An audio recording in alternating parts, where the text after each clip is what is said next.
Lydia. Kami dari SMA Negeri 1 Pacet. Kita berdua akan menceritakan tentang Perang Panji dengan Raja Makassar. Mau tahu ceritanya? Check this out.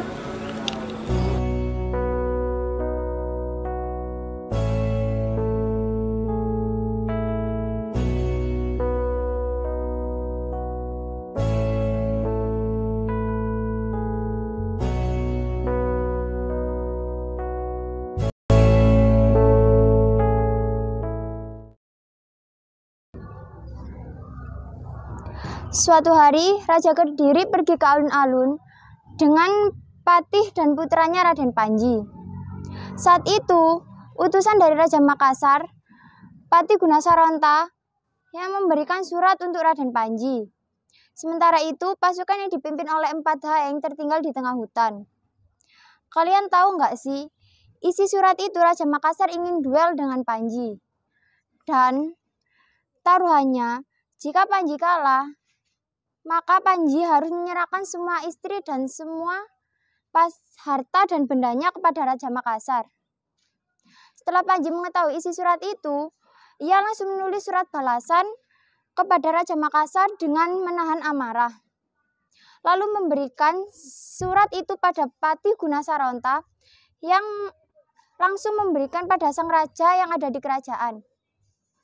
Setelah melihat utusan Raja Makassar pergi, Panji langsung memberitahukan kepada Raja Kediri bahwa dia dan pasukannya akan menghadapi musuh dari Makassar. Nah, setelah Raja Makassar menerima surat tersebut, ia langsung mengajak Patih Gunasaronta untuk mendiskusikan cara memenangkan perang hingga Patih Gunasaronta memberikan saran untuk menculik istri tercinta Panji. Raja Makassar pun menerima saran itu dengan antusias dan langsung merencanakan strategi. Setelah Raden Panji kembali dari alun-alun, dia mendekati Dewi Candrakirana. Ternyata istri tercinta ingin makan buah persik yang ada di hutan Tikbrasara. Tetapi Dewi Candrakirana tak mau Raden Panji pergi karena ia merasa khawatir. Tetapi Raden Panji keras kepala dan tetap ingin pergi. Ketika Panji pergi ke hutan Tikbrasara, Candrakirana sangat sedih. Setiap malam dia berdoa untuk perlindungan. Dalam proses meditasinya, Candrakirana didatangi oleh Dewa Basuki. Ia berkata, "Dewi, malam ini ada maling yang sakti di istanamu."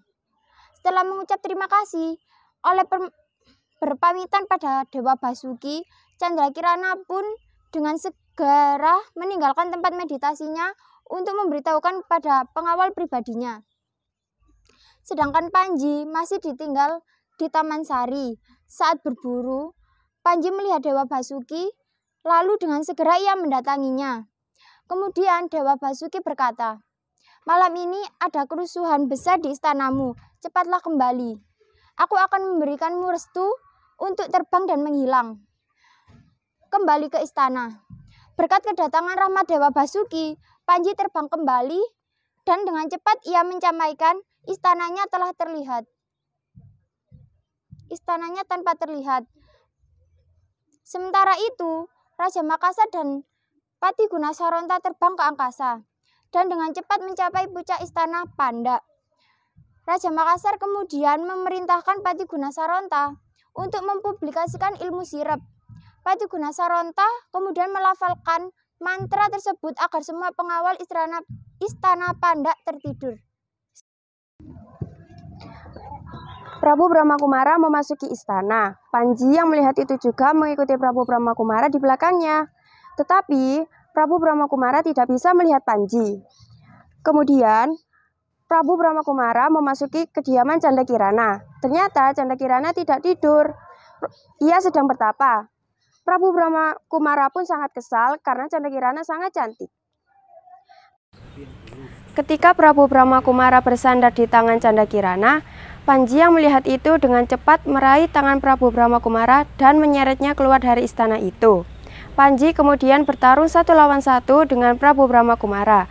Pada akhirnya Prabu Brahmakumara kesal. Sementara Panji tidak mau kalah dan terus mencoba melawan hingga berhasil menikam kepala Prabu Brahmakumara. Saat Panji hendak menusuk keris Kalamasani, Prabu Brahmakumara terbangun dan menghilang. Panji saat itu sangat terkejut, tetapi dia tidak takut untuk melepaskannya. Di tanah Makassar, Pati Bramadenta mengundang raja-raja, berharap Jawa bisa bekerja sama dengan perahu dan kapal besarnya. Hingga pada hari selanjutnya, para raja seberang itu bermusyawarah untuk menyerang Kediri. Barisan prajurit Makassar itu dibagi menjadi beberapa bagian. Bagian depan dipimpin oleh Pati Bramadenta dan sebagian di belakangnya dipimpin oleh raja bawahan dan bala tentaranya yang sangat banyak. Dan Prabu Brahmakumara di barisan paling belakang. Raja Kediri mengetahui berita bahwa musuh dari seberang itu telah datang. Ia segera memanggil Panji, Arya Brajanata, dan Wukirsari. Mereka diperintahkan untuk bersiap-siap karena musuh telah siap. Panji menegaskan bahwa ia yang akan menyerang musuh itu sendiri.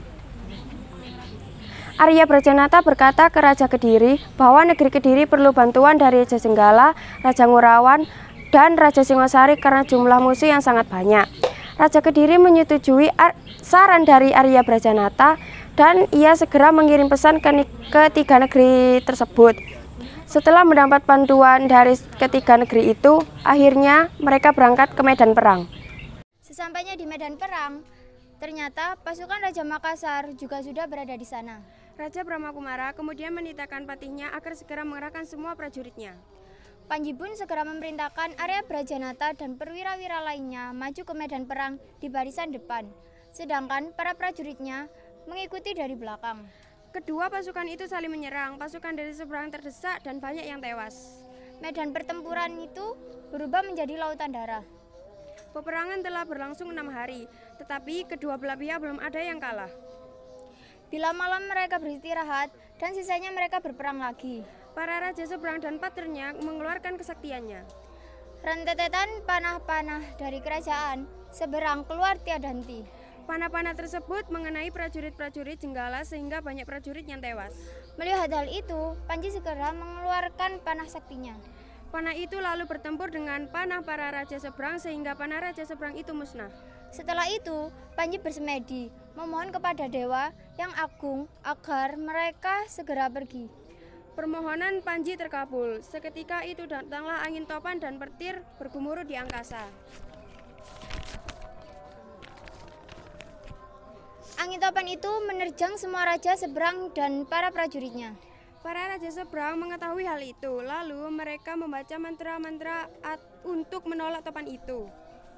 Akan tetapi, mantra-mantra itu tidak mempan sehingga para raja seberang dan para prajuritnya itu jatuh di pesanggrahan dan banyak yang tewas. Semusnahnya musuh dari seberang itu, Panji segera kembali ke Kediri diiringi oleh prajuritnya. Prabu Lamba Amir Jaya segera menyambut kedatangan Panji. Mereka kemudian dijamu dengan berbagai macam hidangan dan tari-tarian. Sekian dari kami untuk video kali ini. Maaf jika ada salah kata atau perbuatan. Sekian, terima kasih. Prabu